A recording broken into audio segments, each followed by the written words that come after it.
Коми собрали большое количество подписей жителей региона за Владимира Путина. Так, 5 января в Сыктывкаре волонтеры вместе с доверенными лицами кандидатов в президенты России Владимира Путина проверяли собранные в регионе подписи и подготовили их к отправке в Москву. Мы проверяем с вами качество заполнения подписных листов.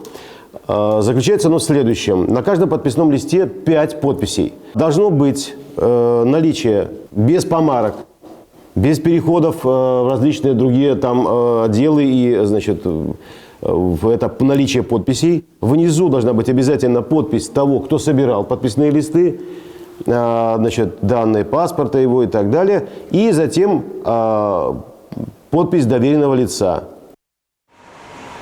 Среди самых распространенных ошибок, которые нашли в собранных бланках доверенные лица и волонтеры, исправления и выходящие за отведенные рамки подписи. Отметим, что если хотя бы одна подпись на листе вызывает сомнения, недействительным будет признан весь лист.